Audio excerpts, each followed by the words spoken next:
Hello, this is TechMan88, and I've got here a Piglin trading hall for Minecraft 1.16.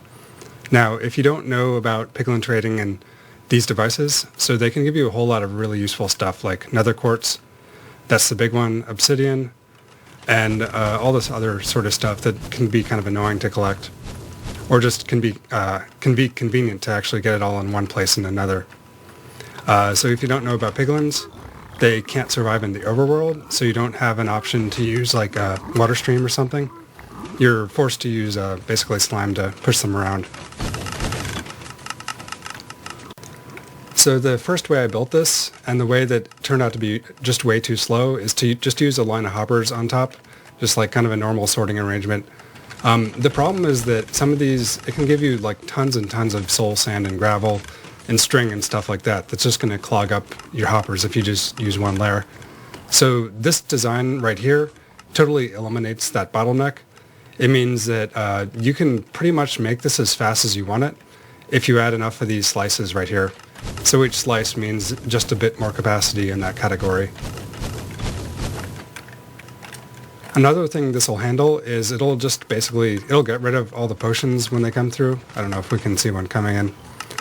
Because those are pretty much useless. They're only 3-minute fire resist potions. But it does keep like every other unstackable items, like all these books, the soul speed books. I guess you can just get rid of the, I don't know of an automatic way to get rid of the boots, maybe with armor stands, but I figured that's not really worth the extra complexity. And the rest of it isn't too complicated. Like right here is just a etho hopper clock that occasionally pushes out all the items using this slime block right here. There's this dropper right here which puts the gold ingots on the piglin's feet, so they can, or just close enough within their range so they'll pick it up and drop their items. And this is quite reliable on getting the items to go in the right spot. The first thing it does is it bounces them over to this hopper, and it's going to be locked when the items bounce over here. This hopper in the future, in the sequence, is going to pull out all the items that didn't get sorted. So first time, you'll see it in a second, it's going to be locked. Yeah, there it was locked. Now it unlocks, and then it bounces over here, and just sits over here for a little bit of time while all these sorters like sort through all the items. Like you can see, it's still going through the iron ingots, and then it launches them back, and then they go over this hopper right here. They all get pulled out, and then the rest of the items, like all the items that didn't get sorted, they get sorted by this whole mechanism. So it's got an unstackable sorter down here, and it's got a potion sorter over here.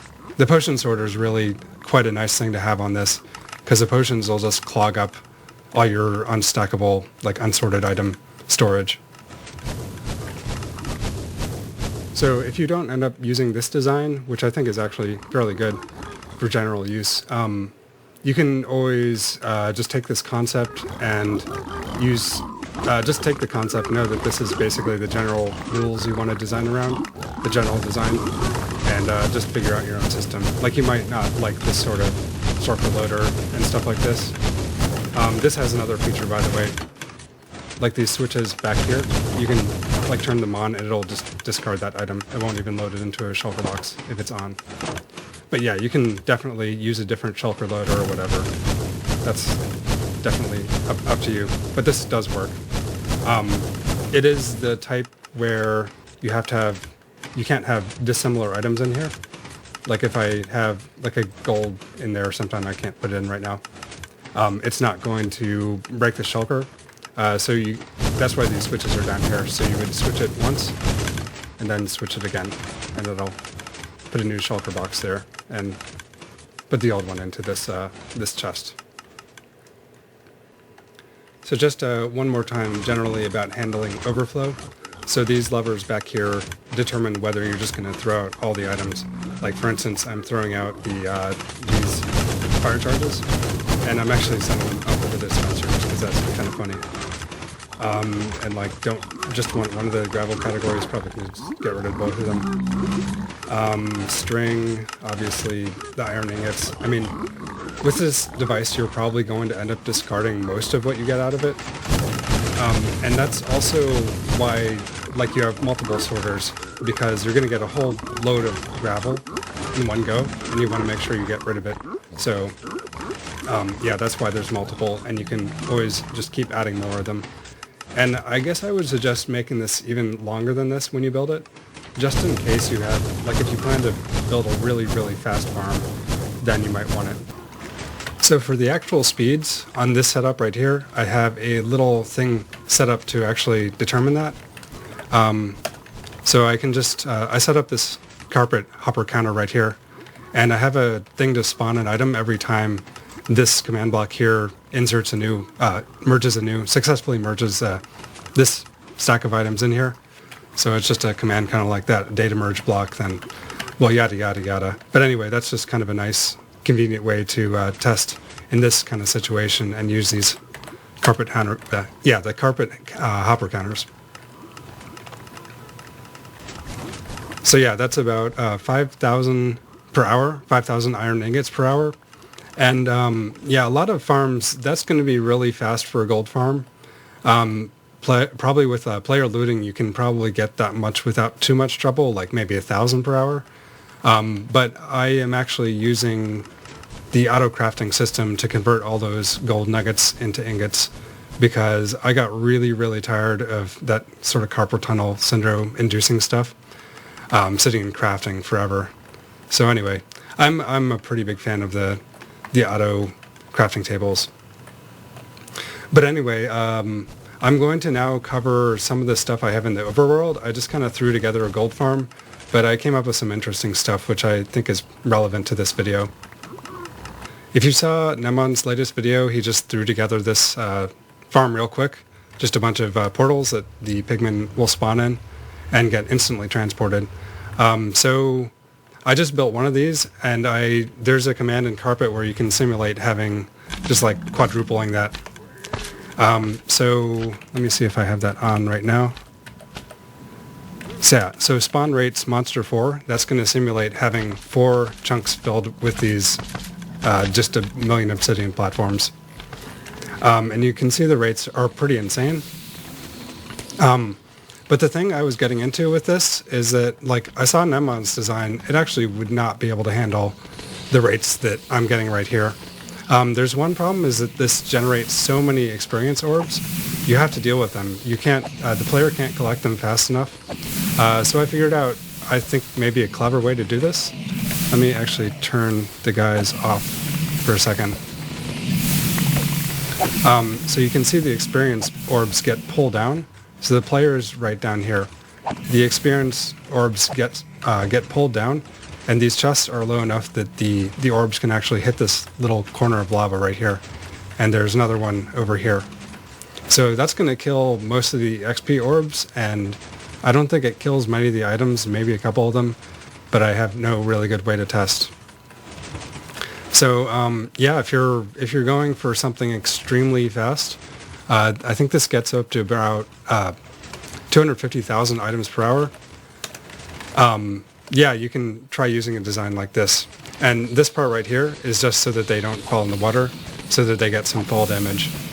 And this happens to kill a lot of the piglins as well, but leaves the zombie pigmen, or zombified pigmen, to fall down.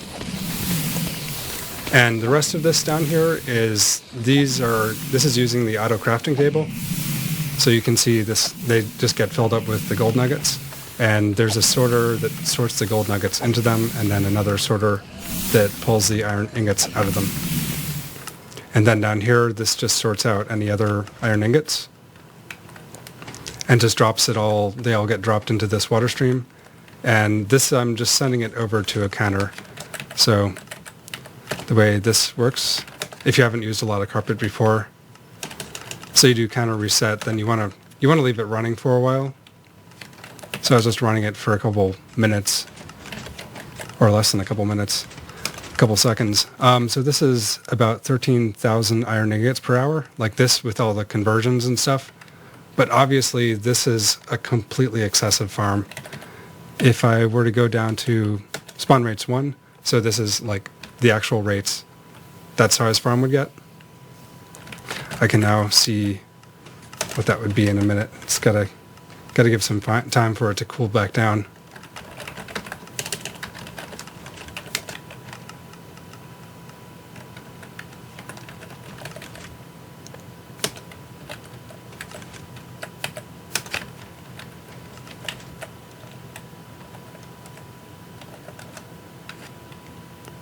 So you should probably let this run for a little bit longer than I'm doing, but I believe that's about right. I mean, somewhere around 5,000 iron ingots per hour with this.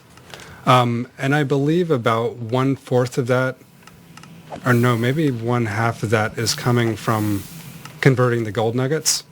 So even if you're not using the auto crafting table, even if you're just sorting out the iron ingots and sending them back, then you might just be fine with this.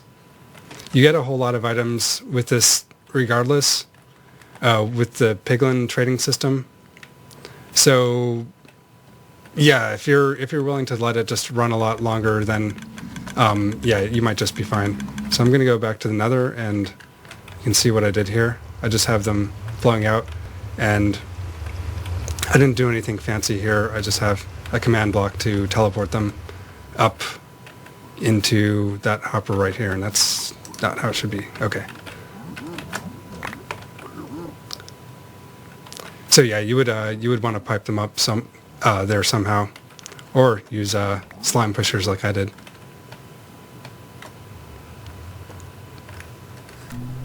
So I will include this Overworld part in the world download, and if you need the coordinates, they're on the screen now. It's 1200 and negative 2266.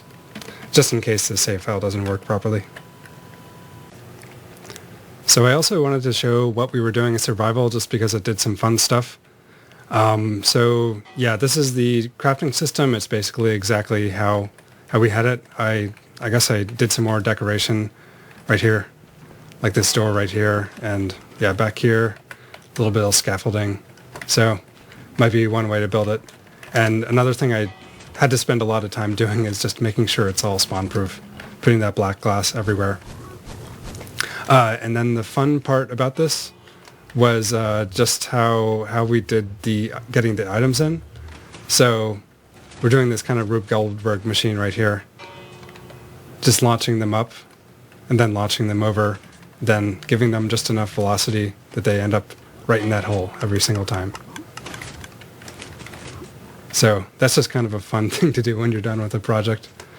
Just get every last bit working. Then we also have a bell right here, just to ring whenever it makes a basket.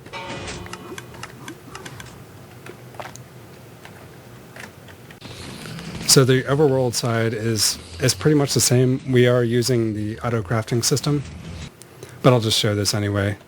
Like a more reasonable size build. Like we only have 3 of the gold converters in here. Well, actually, it's a little bit different than that. So we have 3 sorters right here. You can see them, and they all go into the same crafting bench. And I have to go into survival mode to actually see that. Yeah, so they all sort into that single crafting bench, and that converts them. And they get sent down this way. Let's see, ladder here. They just get spat out here, and then they come along.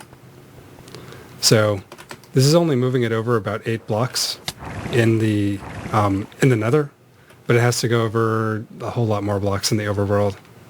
So that was not necessary, of course. It's just something we wanted to do. Space it out a little bit. Plus, it gives the opportunity to make a nice long tunnel. And also, I wanted to show the previous version, the one that you would not want to build. This was just naive when they were first adding it. So they still had some of these trades in there, as you can see. So this is basically the same sort of trading setup, but just a single line of hoppers going over top. And this was just so slow. It could just barely keep up with the rates we wanted to put into it.